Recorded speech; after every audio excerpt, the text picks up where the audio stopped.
Il est vendredi, 4h30. La nuit n'est pas encore prête à céder sa place aux premiers rayons du matin. Des personnes provenant de toutes parts marchent silencieuses en direction du centre-ville. Ils ne sont qu'une poignée au début. Et en quelques minutes, ce sont des centaines de personnes qui se retrouvent amassées sur la place centrale. Tout ce joli monde va prendre part à la Wake Up and Run. L'idée de départ, un parcours en ville, départ à 5h30 du matin, et à l'arrivée, un petit déj de compète avec des produits locaux. Dans cet épisode, que j'espère que vous écouterez très très tôt le matin, je me réjouis de vous parler avec mon invité de cette superbe initiative qui veut faire bouger toute la Suisse. Je vous souhaite une très belle écoute. Bienvenue dans Au-delà des murs, le podcast dédié à tous les passionnés de l'asphalte, de la nature ou de la piste. Ici, nous allons explorer les recoins de l'univers de la course à pied, que vous soyez novice ou que vous ayez déjà plusieurs dossards à votre actif. Au fil des épisodes, nous plongerons au cœur de la préparation physique et mentale, nous décortiquerons les secrets d'une nutrition équilibrée et nous nous pencherons sur les enjeux cruciaux de la santé pour vous permettre d'atteindre vos objectifs en toute sérénité. Si vous recherchez des avis d'experts, des témoignages de sportifs, des conseils pratiques pour vous aider à améliorer votre condition physique, à renforcer votre mental et à optimiser votre alimentation, tout ça dans la bonne humeur, vous êtes au bon endroit. Prenez une profonde inspiration, relâchez toutes les tensions, votre voyage au-delà du mur commence ici. Sarah Hirschi, bonjour. Bonjour, Comment vas-tu? très bien, merci et toi? Génial, je te remercie beaucoup de me consacrer du temps à cette heure pas si matinale quand même pour un lundi matin. Les gens qui participent aux manifestations que tu organises ont l'habitude de se lever beaucoup plus tôt le matin. C'est juste. Il est bien question aujourd'hui du coup de parler de la Wake Up and Run et un peu de cette idée totalement folle. Pour les gens qui ne te connaissent pas, est-ce que tu pourrais nous dire qui tu es, de quoi tu t'occupes dans cette structure qu'est la Wake Up and Run? Alors, je m'appelle Sarah du coup et je suis responsable de la communication pour les événements Wake Up and Run et puis je travaille en collaboration étroite avec Morgane David qui est la chef de projet cette année sur les 15 étapes de Wake Up and Run. D'accord, très bien. Donc vous avez 15 étapes, c'est les événements qui débutent à peu près enfin pas au début du printemps, si on peut dire au début du printemps, donc au mois d'avril avec Morges, Exact. et puis qui s'étendent au mois de septembre en fait. Donc vous avez les gens qui, quand ils vont courir, ils vont pas voir le soleil jusqu'à l'arrivée, aux gens qui voient les premiers rayons du soleil, comme ça sera le cas avec les personnes qui vont prendre part au départ de l'événement à Fribourg ce vendredi 14 juin aux personnes qui se retrouveront le 20 septembre à Vernier avec à nouveau peut-être un peu moins de soleil au mois de septembre. Alors exactement, nous on commence la saison là mi-avril et puis après il y a une pause estivale qui est assez importante euh, parce que ici on fait partie aussi d'une organisation où on gère d'autres événements. Et puis, on a une pause estivale. Donc là, ça se divise en deux tours. On a le premier tour où cette année, ça correspond aux 10 premières étapes et qui s'arrête, ça se termine en fin juin. Mhm. Et puis après, on reprend avec ce qu'on appelle le deuxième tour à Soleure le 23 août jusqu'à septembre, comme tu l'as dit. Mhm. Et si on parle un peu de l'histoire de la Wake Up and Run, moi ça fait déjà un certain nombre d'années que j'avais pris part à la première édition. C'était quoi la volonté de départ lorsqu'il y a eu la création de cet événement? Alors, l'idée, c'était de développer un concept qui réunit l'idée de bouger, donc bouger pour sa santé, de bien manger, et puis vraiment faire la promotion d'une activité physique, mais sans contrainte, enfin, c'est-à-dire en restant dans le plaisir. Donc, cette idée d'avoir un petit déjeuner à la fin de l'événement avec des bons produits, et puis aussi de participer à une course qui est accessible, donc avec peu de kilomètres. Là, on se situe toujours dans les 5 kilomètres. Ça peut être parfois un tout petit peu moins, un tout petit peu plus.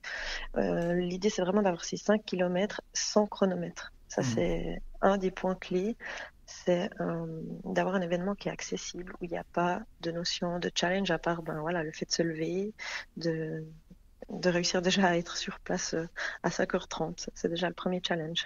Oui, alors 5h30, c'est l'heure du départ, donc en fonction d'où on vient, il faut se lever encore un peu plus tôt. Exactement. La manifestation, elle est destinée à qui en premier lieu? Alors actuellement, on a une majorité de dames qui courent, mais c'est vraiment accessible à tout le monde. Il y a certains parcours plus accessibles que d'autres, donc qui peuvent être faits avec des personnes à mobilité réduite ou aussi des poussettes. On a parfois des parents qui viennent courir avec les enfants de la poussette. Et puis c'est- on a parfois aussi même des chiens. Surtout, il y a une étape particulière à Yverdon où beaucoup de gens viennent courir avec leurs chiens. Alors, c'est pas quelque chose qu'on promouvoit, mais il y a comme ça parfois des spécificités selon certaines villes. Et puis là, c'est vrai que chaque année, on voit toute une équipe qui vient avec leurs chiens. Mhm. Je ne sais pas si c'est le cas dans toutes les villes, mais à Fribourg, c'est. Alors moi, je le dis gentiment.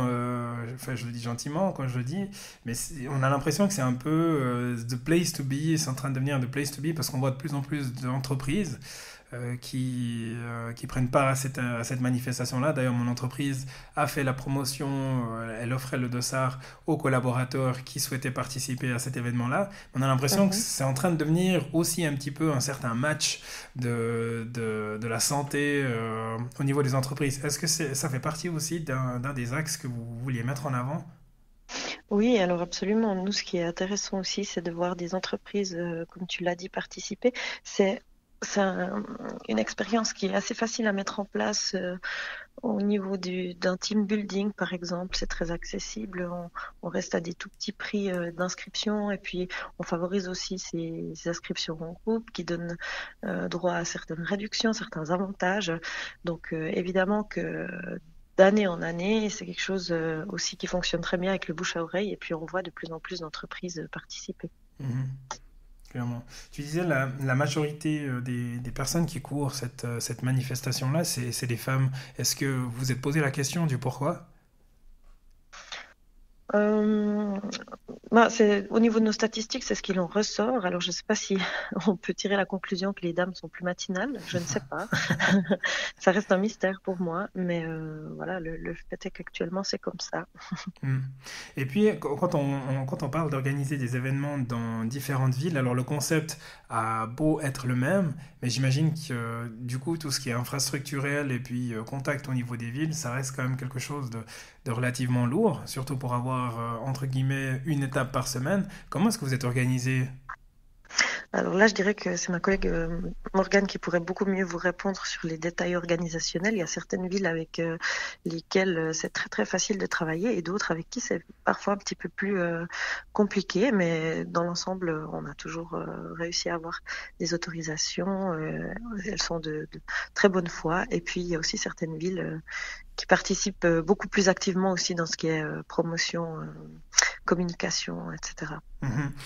Au début, tu disais, l'idée, la course, elle a été créée, enfin, le concept de départ, c'était de faire la promotion du mouvement, de bien bouger, et surtout, ce que je trouve vraiment génial, c'est de supprimer cette notion de chronométrage. Est-ce que, Mhm. il y a des gouvernements, enfin, des gouvernements, quand je dis les gouvernements, c'est les autorités locales, qui se sont, alors pas approprié le concept, mais qui en ont profité pour rebondir là-dessus, justement, pour faire la promotion du mouvement au sein de leur propre population, ou ça reste quelque chose où vous venez, vous faites votre course et puis finalement il n'y a pas grand-chose qui en reste quand vous êtes parti? Je dirais que ça dépend vraiment de ville, de chaque ville. C'est parfois inclus dans tout un programme annuel de santé, donc c'est promu. Et parfois, c'est simplement un rendez-vous périodique et qui fonctionne très bien, quoi. Mhm. Et le choix des villes, donc vous êtes partout en Suisse romande, j'ai vu que, bah, comme tu disais, il y avait une partie également en Suisse alémanique. Au niveau de la sélection Mhm.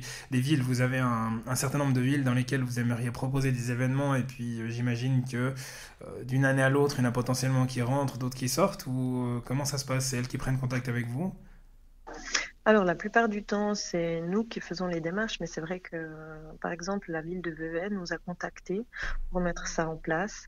Et puis, donc, c'est la dernière nouvelle, si on peut dire, sur les 15 étapes. Et puis, avant ça, on avait aussi Thun qui faisait partie du calendrier, les années précédentes Zurich. Et puis, ben là, il y a eu quelques petits changements. Ce qu'il faut savoir, c'est que 15 étapes, c'est, d'un point de vue du calendrier, quasiment le maximum, mais on tend toujours à évoluer, bien sûr. C'est juste avec cette pause estivale, pour l'instant, on reste un peu sur ces 15 villes. La Wake Up and Run, elle a été créée en quelle année? La première édition, elle a lieu en 2016. Mm. Et puis, il y avait notamment Delémont, qui Mhm. était un peu le siège à l'époque, et aussi la ville de Lausanne, par exemple, Mhm. qui faisait partie du tour déjà. Mhm. Si on se dit, bah, la manif, elle a quand même 8 ans, je trouve ça quand même assez sidérant qu'il n'y ait pas d'autres manifestations. Alors peut-être du coup pour prendre le contre-pied de le faire tard le soir, de faire un Mhm, after work run ou je ne sais trop quoi. Euh, mhm. mais est-ce que vous êtes posé la question justement du pourquoi il n'y a pas d'autres initiatives de ce genre-là qui ont émergé avec le temps? Alors, je pense qu'il y en a. Il y en a pas mal de concurrence. C'est pas tout à fait les mêmes concepts, mais Mm. ça existe. Il y a notamment, si je peux en citer une, parce qu'on va être aussi impliqué, euh, c'est la Night Run de Morges. Mhm. Donc, ça se passe plutôt le soir. Et donc, oui, il existe d'autres choses, d'autres alternatives. Et c'est vrai que ces dernières années, on a vu plein de choses évoluer dans cet aspect aussi fun et puis décontracté. Mm. Et puis, on discutait avant, quand on a pris la ligne, de la manifestation justement qui réunissait le plus de monde et qui était, allez, on va être un peu chauvin, la plus impressionnante pour toi, c'est laquelle? Alors, elles sont toutes impressionnantes, mais il y en a une qui a globalement plus de succès, c'est celle de Fribourg, qui est une très belle étape, comme les autres d'ailleurs, mais qui, là, cette année encore, a fait sold out. Normalement, les inscriptions, vu qu'elle a lieu ce vendredi, les inscriptions s'arrêtent toujours le mercredi avant la course. Mhm. Là, on a dû boucler avant parce qu'il y avait trop de demandes. Donc, on arrive aussi, d'un point de vue des infrastructures et de la sécurité, à un maximum par ville, qui n'est pas le même pour chaque ville, parce que voilà, il y a des infrastructures un peu différentes sur chaque étape. Et ce qui fait que là, on est très heureux parce qu'on est au maximum à Fribourg. Mm. Et comment est-ce que ça s'explique d'après toi? Il y a un engouement particulier de la population de Fribourg. L'expliquer, je ne saurais pas. Il y a peut-être aussi une question justement de moins de concurrence à cet endroit-là. Et puis, c'est vrai que c'est vraiment devenu un rendez-vous à Fribourg. J'arrive pas à expliquer exactement parce que c'est vrai que depuis que Fribourg existe, c'est une étape où c'est facile, comment dire, c'est facile, voilà, à promouvoir parce que ça se remplit tout seul. Enfin, c'est extraordinaire, quoi. Il y a Mm. vraiment un engouement particulier là, à Neuchâtel aussi, enfin, dans d'autres villes, mais c'est les deux principales grandes étapes, Neuchâtel et Fribourg. Bon, bah du coup, tu viens de me donner une super idée sur le question-réponse qui sera en lien de l'épisode sur Spotify. Ça sera du coup, je vais questionner les personnes qui vont écouter cet épisode de podcast pour savoir quelles sont leurs motivations pour s'inscrire à la course.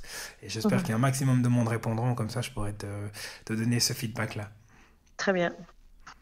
Et puis, si on discute de la réflexion au niveau du parcours, donc c'est un parcours qui se voit accessible, tu disais, il y a des villes où c'est plus accessible que d'autres, des villes où il y a des chiens. Mhm. Est-ce que vous Mhm. avez une volonté de faire passer les gens devant les highlights des villes dans lesquelles vous êtes ou même pas forcément? Bah, le but, c'est quand même de rendre hommage à chaque ville, si on veut. Donc, c'est quand même très important pour nous qu'on soit au centre. Et puis, on a eu essayé une certaine année des concepts où il y avait des fois plus de difficultés à avoir des autorisations pour passer vraiment au centre. Et on voit vraiment que d'être au cœur de la ville, c'est quelque chose qui est indispensable. Et en effet, c'est hyper important pour nous aussi de valoriser la ville, quoi, avec ses atouts. Mhm, mhm. Et une autre chose qui est particulière et que j'aime vraiment beaucoup au niveau de la Wake Up and Run, d'ailleurs la première fois à laquelle j'ai participé, j'étais sidéré d'avoir un si bon morceau de gruyère si tôt le matin pour manger, c'est le fait que vous mettez en avant également les produits de la région, donc de chaque région que vous traversez. Ça, c'était, sauf erreur, dès le départ dans le concept. Hein. Exactement. Alors, je dirais que tout au début, vu que c'était à une plus petite échelle, on avait davantage la possibilité de travailler vraiment avec des petits producteurs locaux et c'était vraiment une volonté. Et maintenant, que ça prend de plus en plus d'ampleur, c'est quelque chose qu'on garde en tête vraiment, mais parfois on doit quand même aussi un peu plus penser à large échelle. Ouais, ça je comprends tout à fait, c'est tout à fait normal. Si on se projette donc dans l'événement qui aura lieu ce vendredi 14, l'épisode devrait Mhm. sortir demain matin.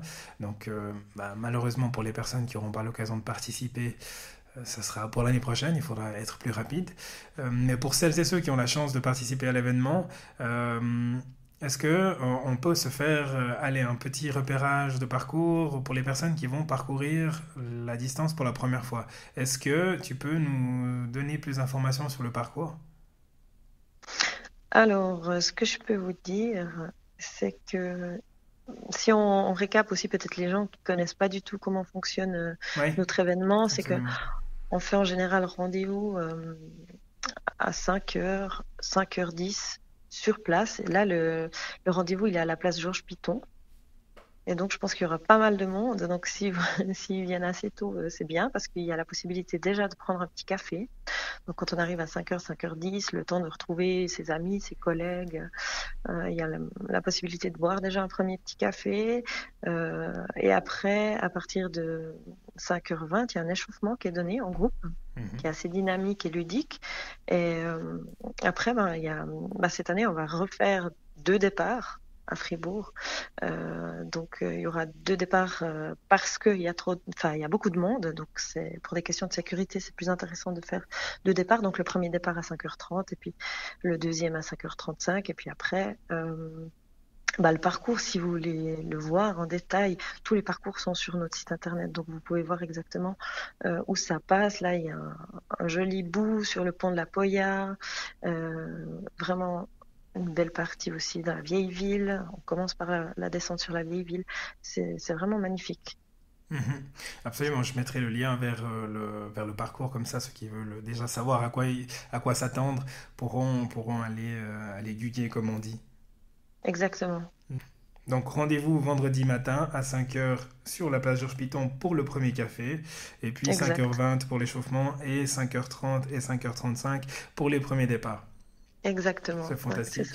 Et au niveau de l'avenir de la manifestation, alors c'est une manifestation qui reste quand même relativement jeune, est-ce que pour les 10 ans, enfin j'imagine que vous vous projetez de toute manière sur les 10 ans, est-ce que vous avez déjà commencé à réfléchir à la suite à d'éventuelles évolutions? Alors tu as parlé avant du concept Night Run, est-ce que c'est quelque chose qu'on doit s'attendre justement dans un avenir proche ou réfléchissez à autre chose?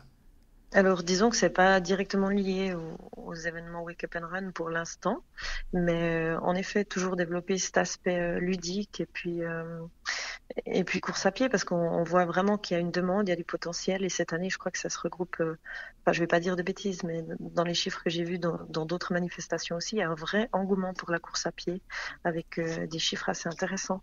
Et puis, ouais, globalement, cette année aussi, nous, on a une évolution d'un joli pourcentage de plus de 10% donc, de participation supplémentaire. Donc oui, il y a évidemment quelque chose à développer encore et ce fameux calendrier des 15 courses à réfléchir, à adapter et puis peut-être à développer encore, oui. Hmm. Donc ça reste très prometteur. L'avenir s'annonce radieux. J'espère que la météo sera aussi du rendez-vous, mais je me fais pas trop d'illusions malheureusement. Ce qui est intéressant avec nos manifestations, c'est que même lorsqu'il pleut, les gens ont le sourire.